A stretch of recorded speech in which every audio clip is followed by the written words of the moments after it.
everybody. I'm introduce myself. Right, I'm not sure about words of wisdom, I'm not sure about keynote, but we'll give it a go. As I said, my name is Asa Firth. I've been teaching for 20 years, head teacher for 8, senior leader for 11, and I've worked in the UK, internationally, in the UAE, and in April last year, I decided sun was too hot, the temperature was too hot, the cost of living was too high, so I thought I'd come back to the UK.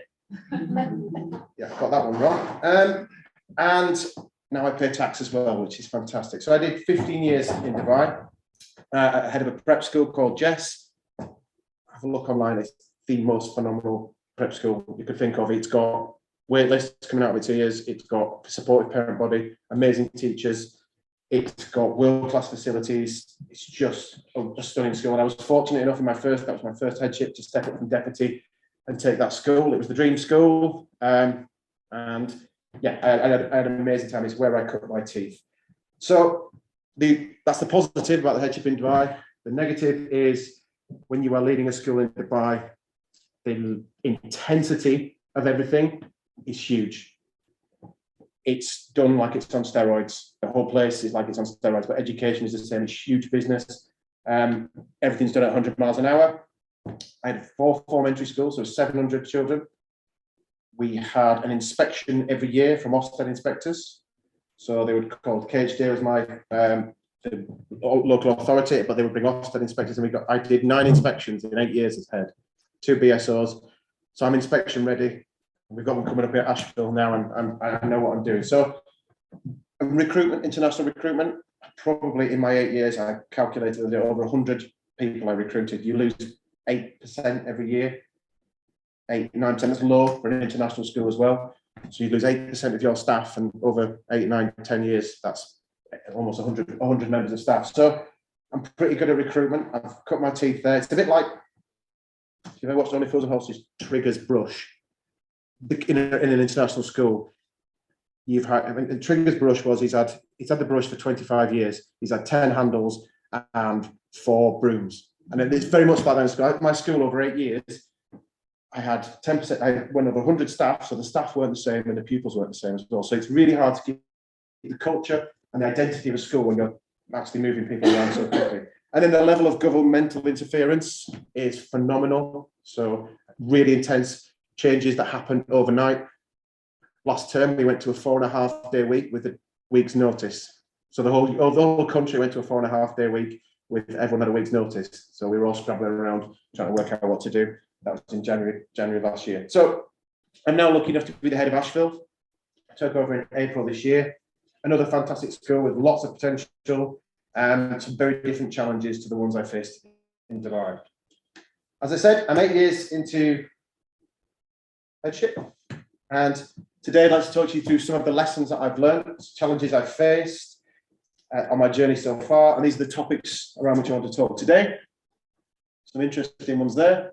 Have a look through those. So that's what I was talking through, the challenges I've faced and some of the lessons I've learned in my time as headship. I'm by no means experienced, but I've got a little bit. The first lesson, and this is I learned when I took over in 2015, is that I didn't have a clue what I was doing. And the first lesson I think you have to know as a head, if you're taking a headship, you'll know if you've been here for a while, is listening to people, seeking wisdom from others. We did it as teachers, we magpied ideas from everybody, and you do it as a leader as well. You pick up bits from those leaders that you think are inspirational, and there's the crap ones, and you ignore everything, but you focus on what they do really badly, and you completely ignore it. So make sure you pick up ideas, seek that wisdom from people. It's always important to pick up that wisdom and look for people. And a lot of the wisdom I've picked up, and especially in leadership, is from the books that I've read. And this quote, I think, kind of nicely sums it up. Seek the wisdom of the ages, and make sure that we keep the children in the focus of everything that we do. Every decision we make, it's child first, child first, child first, but we're looking to pick up wisdom as leaders from others. So, in 2015, when I took over,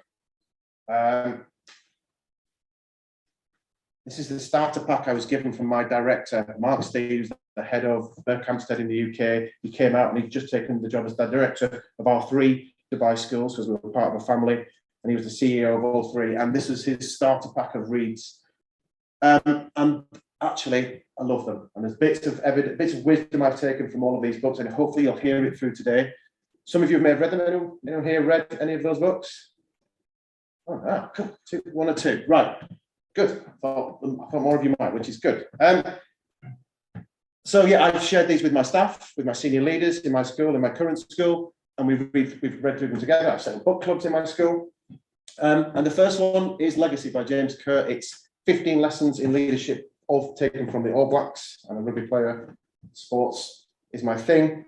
But this is about building character, sweeping the shed. The first lesson is sweeping the sheds. The All Blacks, after every game, they pick up all the rubbish from the floors. They go around the stadium, whether they're at Twickenham, whether they're wherever they are, they go pick up all the rubbish. They're not too big to do the small jobs. And as a leader, that's really important. In my school at the moment, I'm clearing out cupboards. I've just taken over, and you head teachers leave a lot of junk behind when you lead a place. And I'm clearing out cupboards, moving chairs. That's part of my job, is to sweep the sheds. Don't do things, or do the small things and do them well and let people see you doing them. It's about creating leaders within your teams, leaders creating leaders, high-performing teams, promoting a culture of honesty, authenticity, a place for safe conflict, and creating a culture and a purpose and a language. That book is really short. Each chapter gives you something. It's fantastic. Second book, Bill Walsh, another sports one. I'm not into American football, but the San Francisco 49ers back in the 80s and 90s were one of the most successful American football teams. And Bill Walsh was in charge. And this book is about what you produce is a byproduct. If you create the culture and create the values, everything else takes care of itself. Saracens at Rugby Club have done the same thing. You focus on getting great people together, treating them really well. Winning the game is the byproduct of focusing on that. So everything else takes care of itself. So that's another good one. Good to Great, one of my favorites. And this is it's by Jim Collins, and it was a research project done on hundreds of companies to discover what great companies did differently from the general market. And this is about confronting brutal facts, turning under stones when you're becoming leader, getting underneath stones, having a look, seeing how it works. It's about getting the right people on the bus. You'll have heard people use this. Get the right people on the bus. Recruitment is key, and not just getting the right people on the bus, but getting them in the right seat. Getting the right people in the right seats, and a culture of discipline and consistency and structures and systems, which I love. I'm that sort of person in my school. You look at my car and my pocket, an absolute mess. You look at my bag under the table, it's a mess. But in my school, structures and systems absolutely rule. Then you've got leaders. We've got Our Iceberg is Melting, which is about change. It's Cotter's model of change, which is creating a vision, empowering teams, and making it stick. And then Leaders Eat Last by Simon Sinek is again about core values and building a culture of trust and authenticity. And all of these things and this wisdom I've picked up are things that I hopefully you'll see through today, but also things that I've put into my schools, the two schools that I've been run. If you are a leader and you haven't read these books, you should. If you're a leader and you've read these books and you're in a new position, read them again. If you're a deputy head, an aspirational leader, read these books. There's something for everyone in all of these books. And they're a big part of everything that I learned in my first few years. In my second lesson, my director, Mark Steed, say this all the time: structure creates culture. The general assumption on culture is that it's a hearts and minds thing, but actually you don't get underneath the real sources of organizational culture, and that's structures. It's in the word organization. It has to be structured and systems. And this is my second lesson. Mark Steed used to say this all the time. And in my first headship, he came into our school and it was a bit of a mess. And he came in and he spent the first 6 months writing policies. Sounds dull leadership. But actually, it wasn't the most inspirational leadership at the time. However, he realized that putting those structures and those systems in place was what the school needed. It was a bit old-fashioned. It did things off the cuff. It had little things for different people. If people got treated differently. So he came in, cut out those grey areas, put everything in black and white. And if you create those structures in your schools, you'll then be able to focus on the things that are important, not the things that are urgent. I'm in a new position where I've got a school with structures that are not great in place, and I'm constantly on the back foot. fighting things, changing things, and I'm constantly dealing with the urgent, not dealing with what's important. So as the leader, putting those structures in place, then you're actually allowed to thrive. So you'll be able to see, might not be able to see that there. First thing I did was learn from Mark Steed. The first thing I'm trying to do in my school at the moment is to create that operational excellence and that discipline. Get the paperwork on your side. That was another one of his favorite. Get the paperwork on your side. First thing, if something happens, go to the policy. If something happens, go to the policy. Live by your policies. Make sure I'm coming in now. I've got a behaviour incident that happened yesterday. I'm looking at my policy and going, oh, it doesn't really work for the school. This doesn't work for us. No wonder these children have behaved like this, because actually there's no actual structure or system in place. Previously, there's no way to report it. There's no way to record it. We're not tracking it. Oh, there's no system in place, which is why we've now got to a place where I don't have a policy that works to actually solve the problem. So I can't tell you how important it is to get the paperwork on your side. If you're new to the position, if you're not, go have a look at your policies. If you think there are things that you go, I don't know what to do here, it should be written down in a policy, and you should be able to follow it. That comes from me relentlessly. I'm a nightmare, absolute nightmare, relentlessly confronting the facts, understones. My first thing is to ask questions of people. Why are we doing that? What's the point in that? I don't get it. What's the purpose?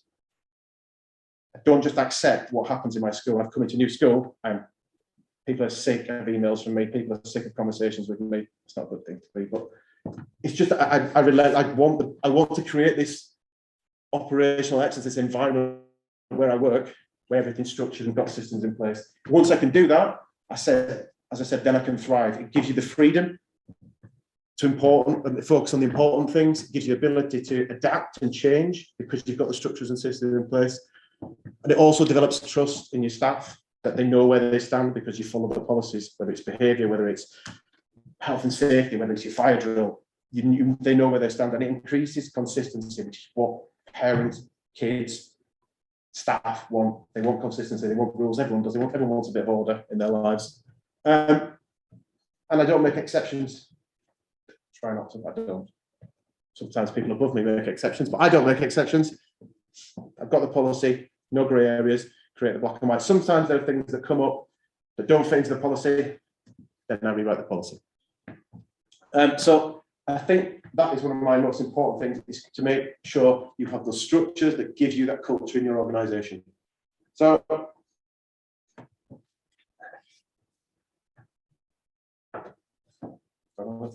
okay, whilst you're embedding those structures in your school, you've got to make sure that the culture is right. You need to focus on that organisational culture. And a strong culture needs a system of meaning that's understood by everybody. A vocabulary that binds everyone together. It's almost like a shorthand. You can see the picture there. You've got the US Marines. It's a shorthand for communicating the norms of how you behave. I've come into my school in April last year. I've had a good term to look under the bonnet. Been great to come in, good time of year to come into a school, get under the bonnet, see all the problems, then hit the ground running in September. I've not had to wait a full year to be able to implement anything. My staff are struggling a bit at the moment because I'm trying to implement things fairly quickly. But one of them is built around creating the core values and the core language upon our purpose. So the Marines carry the cards around them. Every Marine is given a card, and they carry it with them everywhere with those three words on it: honour, courage, and commitment. They're the values that they buy into. It drives their behaviours and their core purpose. Apple have as one of their values empathy. I think why they got empathy, but that's about empathy for the customer, making sure that every part of what they do is empathising with the customer to get it right for the customer. How many people here have got an Apple device? Yeah, well, it works, doesn't it? So they do, and you use it because it's the most effective, because they're thinking about you. So get your core purpose right, get the language right. And this is the one I've started with my staff this year. Built my core purpose. It's not the one of the whole school, it's mine in the prep school. And we've wrote it together, we're achieving excellence together. That is our core purpose. We're doing it together and we're achieving excellence in everything that we do. And that core purpose should drive your behaviours. It should bind everybody together.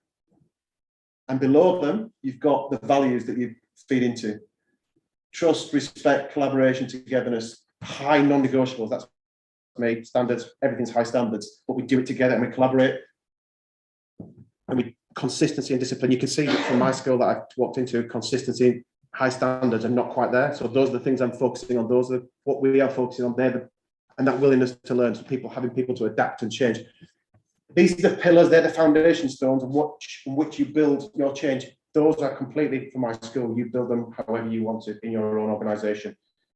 You have your own core purpose, you decide that together. But these are the values and the beliefs that drive our behaviours. And then your culture builds around those. And those core values drive your higher purpose. And if you do all that, like Bill Walsh says, the rest should take care of itself. It's not that easy. But these are the things I set down with this is my line in the sand to staff at the beginning of the year, which was, right, this is what we're doing, this is how we act, and we live and breathe these actions. And then if people come to my office and say, why are we doing this? Go back to core value number 3, discipline. We're learning together. So we can hold these people, we can push these people and drive these people forward with those values that we have. The second one on culture is rituals. Culture is an evolving organism, continually growing and changing. So it's important for you as leaders to create connections and the emotional glue that tie everyone together. Inspiring leaders establish rituals that connect the core narrative, and it reminds and reflects and reignites the identity of your organisation. The All Blacks have got the haka. It's really important to them. It's a distinctive world phenomenon. It's a part of their brand, but when you actually work out what it's for, it's actually to connect them every time they go into battle. It's to connect them with the earth that they've come from. So why they go down to the earth, it's to call on their ancestors and to summon the strength of their ancestors. And it's a ritual that's tied into their core beliefs and core values. They also have there's something called leaving the shirt in a better place. So when you get the All Black shirt, you have to leave the shirt in a better place for somebody else. They've got loads when they cross into Wales, because they lost somebody, one of their players died or something, they went into Wales, and every time the bus travels into Wales, they all sing for the All Black. They just have these rituals that give them their identity. And they're quite, I'm not saying you need to do haka with your staff every morning. But these are some of the rituals, and you don't realise these sometimes until you've left. And I'm going back and I'm coming to my new school and going, what did I do in my last school? What have I left behind? Looking into my new school and going, what rituals have they got here? And actually, they've got some good ones, but they haven't got many that have been left behind. So these are the things that reinforce emotional being. You can see there, that is my SLT from my school in Dubai. That's on Christmas. And every Christmas we get dressed up and stand on the gate. Our sense of humour, and part of us was being a sense of humour, having fun. My deputy is the turkey there, and he's now the head of the school. So that ritual and I took over from the previous, I was the deputy, took over from the previous head. That's another ritual that breeds, well, now that you've just taken over as deputy in your school, that's a ritual in our school.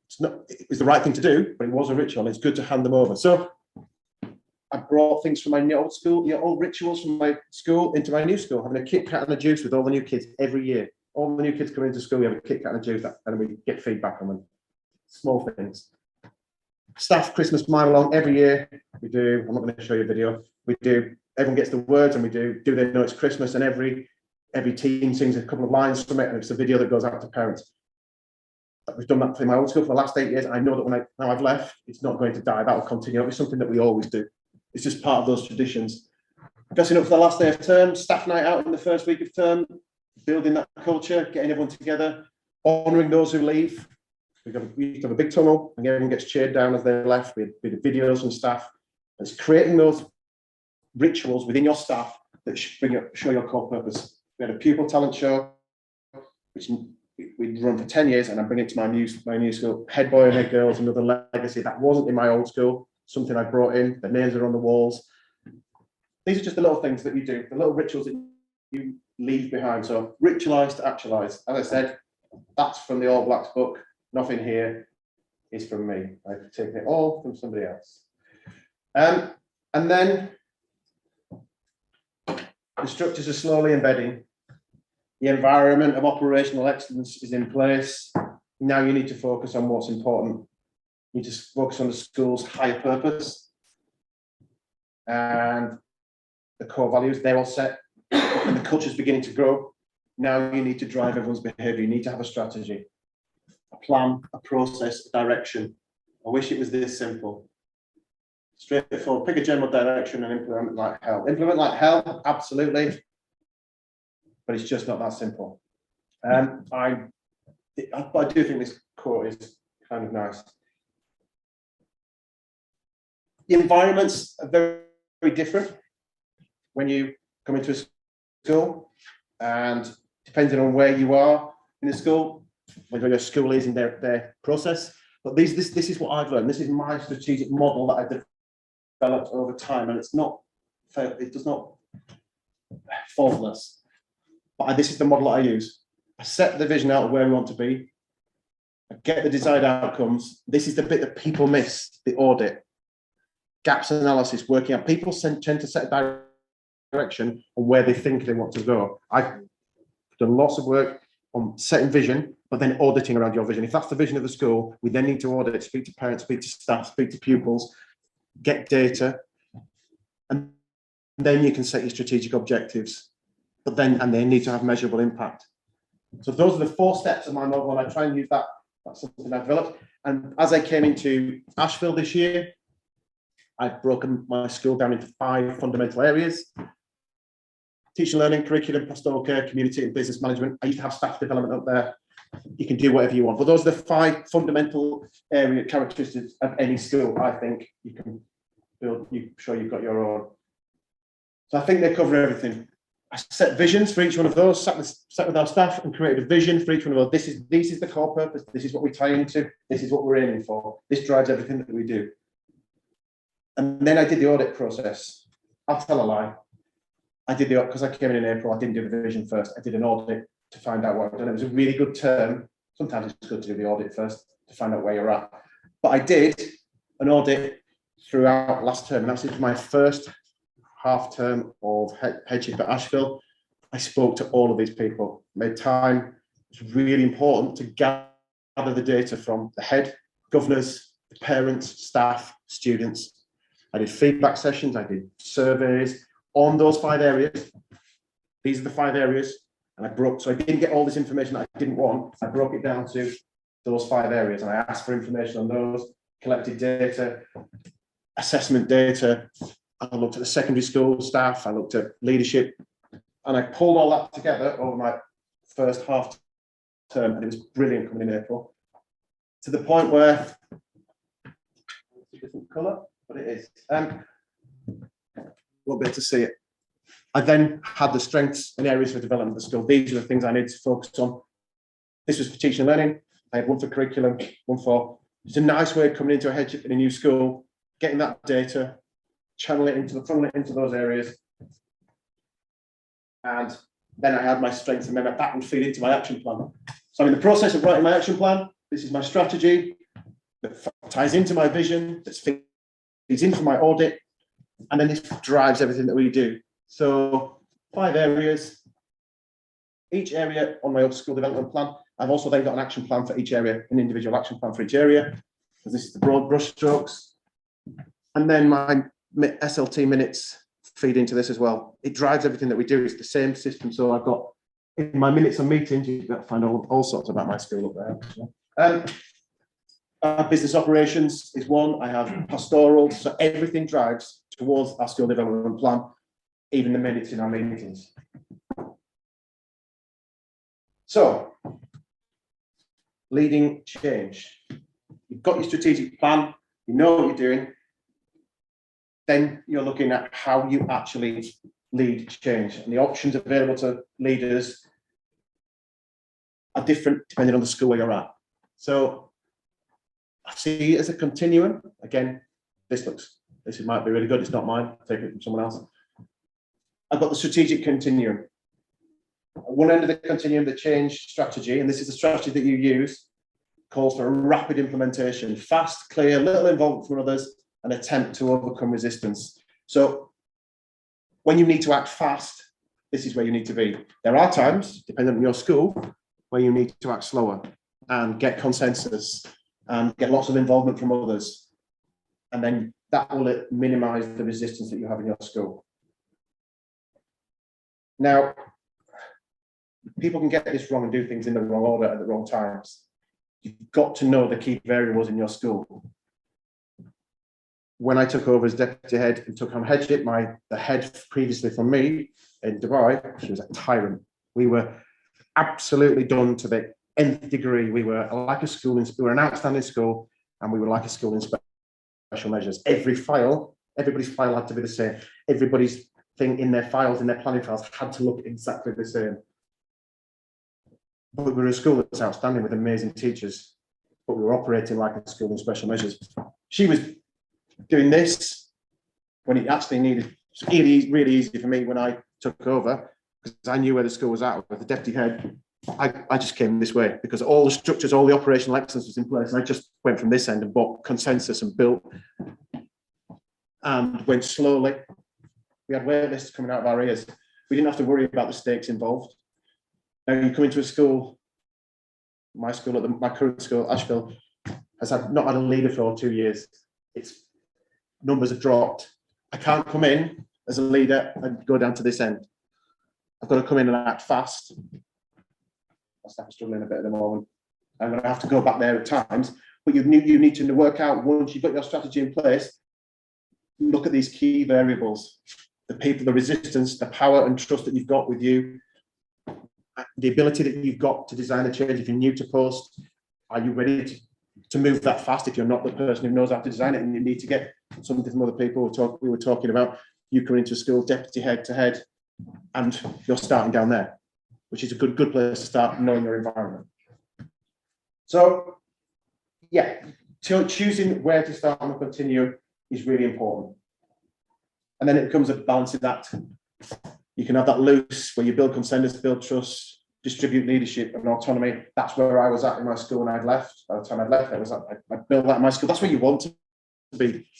But you can't always be there, dependent on the school and the system and the environment and the people within it.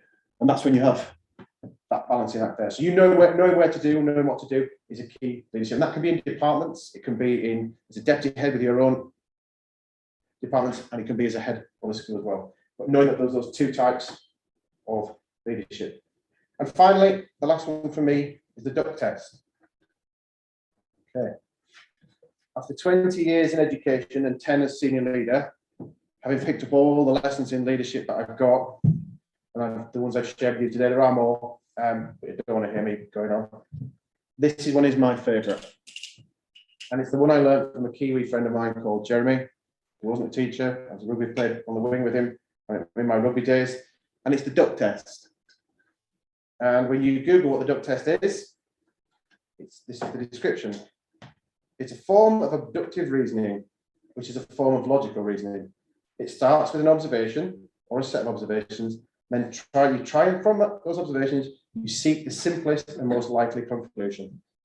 From the observations, then this process then yields a plausible conclusion, but does not positively verify it.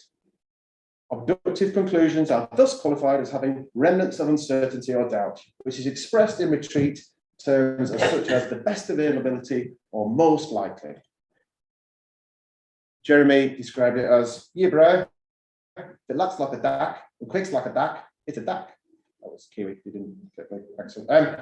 What Jeremy was trying to tell me, I didn't know it at the time, was that you need to use your intuition as leaders and use your gut instinct. If you sense something, it's got feathers. You're probably right. You might be right. If you get another sense of it, it's quacking. And you hear me in my leadership meetings when people, oh, she's quacking. That's got feathers. And if it's got feathers and it's quacking, it's a duck. And using your gut instinct and knowing what to do with it, I think this comes back from Malcolm Gladwell's Blink. He described it as experience. It's the mind stores unconscious expertise and we could become more sophisticated as we become more sophisticated. Anyone juggling many different variables, that's all of us, dealing with incredibly new and complex issues, all of us, managing all kinds of different personalities, that's our jobs. At some point, you have to rely on that body of submerged knowledge to make sense of their tasks. So sometimes you have to rely on your gut instinct and your intuition. It's really important. And early in my career, I can tell you a couple of ducks that I met. Didn't know they were ducks at the time. They quacked, they had feathers, and I didn't know what they were. It was actually my first 2 appointments. One was as deputy head, outgoing deputy head, just before I took over. I interviewed a lady called Bernadette. She was last minute appointment in July. She's got feathers. A reference that said everything was all right, but there's a couple of things that you go, ooh, it's quacking. And I employed her and put her as year group leader in year 4. Took me 5 years to get rid of Bernadette. She was a dreadful teacher and a dreadful person. I knew that. The gut instinct I didn't follow, I didn't have the experience, didn't follow my gut. Go back to Jim Collins, he says, when you're recruiting people, if you're in doubt, don't employ them. You'll get somebody better. So you manage, you'll find a way. If you're in doubt, don't employ them. The second person, same year, he was interviewed by the former head. He came in and he was American, coming into a British school, no British experience, he's got feathers. And then I picked him up from the airport and he asked me 2 questions. We sat down and a cigar and a drink, and he said, what time do we finish? That's my American accent. What time do we finish? And can you hug the kids? No. He lasted 5 weeks. So I learned. But that's about gut instinct and intuition. There's so much, you've got all that experience, everything that you've learned, learn to trust yourself, learn to trust your experience. It's got feathers and it quacks, it's a duck. And there'll be times, hopefully, and this is the one thing I'd like to take away, in meetings you'll go, ooh, I've got feathers, that quacks. And then once you know that, deal with it. Deal with it however you need to deal with it, but deal with it. Get underneath that stone, look underneath it, and confront it, and put those systems in place that should pick up your ducks if you've got the systems in place. So thank you. That's me. That's a few of the lessons I've learned. That may have made no sense to you. May have got some bits from it, something that's interesting. I hope you enjoyed it. There's loads more I could put in, loads more I've learned. But thank you very much.